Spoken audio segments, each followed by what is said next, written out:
What's going on, guys? My name is Wade with TechDaily, and in this video, I want to do a complete comparison between the new iPhone XR, the iPhone XS, and the iPhone XS Max, so that if you guys are deciding between any of Apple's newest flagship smartphones, you can get an idea of what to expect with each device, some of the different features between them, and overall just ensure that you end up picking the right phone for you. I'm going to try to hit everything in this video the best I can, but if I do end up missing something, be sure to leave a comment down below, and I'll make sure those comments get seen. So right off the bat, the first major differences between these devices obviously is their price, and also their color options and maximum storage capacities. The iPhone XR comes in 6 different colors: white, black, blue, yellow, coral, and product red, while both the XS and XS Max come in 3: silver, space gray, and gold. Now, obviously, I'm not saying that you should buy one phone over the other just because of the pretty colors, but if you are into that, you have a lot more variety with the XR. As far as the pricing options, the XR is Apple's sort of budget iPhone, starting at $749 for 64 gigabytes, $799 for 128, and $899 for a maxed out 256 gigs. The 5.8-inch iPhone XS starts at $999 for 64 and goes up to $1149 for 256. And here, the maximum storage option for $1,349 is 512 gigabytes. With the larger 6.5-inch XS Max, there's another price jump to $1099 for 64, $1,249 for 256, and $1,449 for the 512 gigabyte model. And what you'll notice here is with the XS and XS Max, the highest storage option capacity is 512 gigabytes, while the XR tops out at 256. This discrepancy can be evened out with something like an iCloud storage plan, but it is something to keep in mind. The other obvious difference between these devices is, of course, their size. The XS rocks a 5.8-inch screen, while the XS Max, like the name suggests, is the much larger 6.5-inch. The XR sits sort of in the middle of both of those devices with a 6.1-inch display. And in addition to the size difference, the actual display technology on the XR is vastly different from the XS and XS Max, which I will talk about in just a second. In the hand, all of the iPhones have a very similar feel with glass on the front and back of the XR and XS and XS Max. The difference here, though, is that the XS and XS Max have a stainless steel edge with a polished chrome-like finish, while the XR has a brushed aluminum edge that color matches the phone. Aside from the XS looking a little nicer with that polished edge, there isn't any functional difference between any of the materials. I will say, though, that if you don't like fingerprints and don't like seeing scratches on your device, opt for the XR because the stainless steel of the XS and XS Max, after you use the phones for a while, it just never quite looks as good as it did when you unboxed it after it gets all smudged and scratched. The only other physical difference between the phones is that the XR is the thickest of the bunch, although it's not something too noticeable in the hand. The XR is almost as heavy as the XS Max too, so it's definitely a pretty beefy phone even though it is a bit smaller. Aside from the screen size difference on the XS and XS Max, every other aspect and feature of these two devices is exactly the same. So just so I don't have to be repetitive, I'll be referring to just the XS in my comparison with the XR for the remainder of the video, unless otherwise noted. So I didn't forget about the XS Max, there's just no need to keep saying the same thing twice. The internal specs between the XR and XS are surprisingly close, with both phones packing Apple's brand new A12 Bionic chip and the next-gen neural engine. The difference here, though, is that with the XR, you get just 3 gigabytes of RAM, while with the XS, you'll get 4. In real-world use, though, at least for me the last few days, I haven't noticed less RAM making a huge difference in day-to-day use with the XR. You're still getting an incredibly fast and responsive iOS experience. All your apps launch quickly, games play very smoothly, and overall, 1 gigabyte more or less of RAM I think isn't exactly a deciding factor. The other difference here between the phones is the battery life. You've got a 2658 milliamp battery on the XS, a larger 2943 milliamp battery on the XR, and the largest 3174 milliamp battery on the XS Max. As far as Apple's estimated battery ranges, though, you're getting pretty similar results even with the different capacities. But you have to take into consideration the screen size there, because a bigger screen generally requires more power, which is why the ranges are so close. Given the XR's cheaper display technology, though, you can probably expect a bit better battery life overall on the XR versus the other two devices. Now, as far as those screens between the XS and XR, there is a difference in quality here that should definitely be noted. With the XS, you're getting a Super Retina OLED HDR display at 458 pixels per inch. With the budget XR, you're getting a Liquid Retina LCD IPS panel at 326 pixels per inch with a resolution that's not quite 1080p. Both displays do offer Apple's True Tone technology, but the difference between the XS's OLED screen and the XR's LCD is definitely noticeable. In my opinion, you're getting better color with the XS, and I think even on camera with this sample video, you guys can definitely tell the difference. The display on the XS overall just looks sharper, clearer, has better contrast and color accuracy, and overall is the better display. However, that's not to say that the XR's display looks bad at all. It's still an excellent screen by itself that offers a perfect viewing experience from every angle, and a vast majority of people wouldn't really be able to tell the difference unless they really started to get nitpicky. But if you are used to having a crisp, clear OLED display, I don't think you'll like the XR's LCD display as much. In regards to watching content, the XS allows you to view HDR movies and video while the XR does not. I don't think that's a huge deal for most people, but again, it's definitely something to note. And overall, I think the most noticeable difference a lot of people will see with the displays is when you're reading text. With the XR, you're going to see some pixelation if you really look close, while the XS is crisp and smooth. Up front, you'll also see that the bezels along the edge of the XS are a little slimmer than the XR, especially along the bottom. You're not losing screen real estate here or anything like that, but once again, I think it's something certain people will notice and it might factor into their decision. Up front, both the XR and XS rock the notch with the same true depth camera system for Face ID and selfies. Apple didn't cheap out here, and as far as I know, you've got that updated faster Face ID on the XR that shipped with the XS, and because the cameras are the same, your selfies, even in portrait mode here across both devices, should look essentially identical, at least as an image file. They'll look a little different on the devices because of the difference in the screens, but they should generally take the same picture. Around back though, that's where we have a pretty big difference. The XS packs that dual 12 megapixel setup with a telephoto lens, while the XR has just the one single 12 megapixel camera. There's the same f1.8 aperture for both devices, HDR, OIS, and True Tone flash as well, but obviously no optical zoom on the XR because there's no telephoto lens. You'll also notice a difference in portrait mode too here because while the XS utilizes the hardware of both lenses, the XR has to rely on one lens and software to get the job done. There's also two less portrait options on the XR than the XS. Apple for some reason dropped the stage light and stage light monofilters from the XR. Another feature that was totally dropped from the XR, which was a little strange, was 3D touch. So on the XS, and really every iPhone since like the 6S, you could force press on an app icon or like in Control Center for example,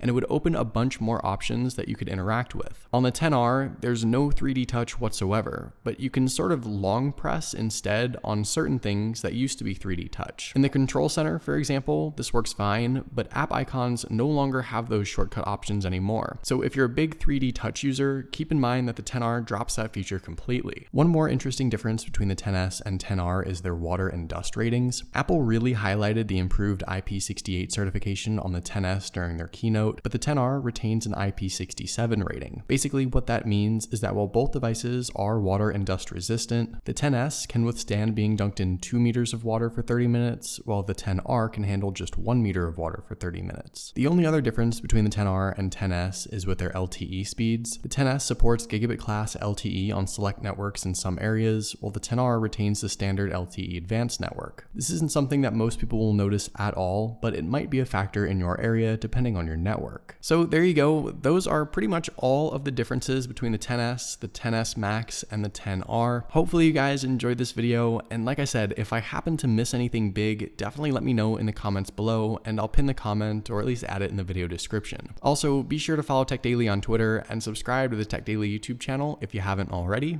and I'll see you guys later.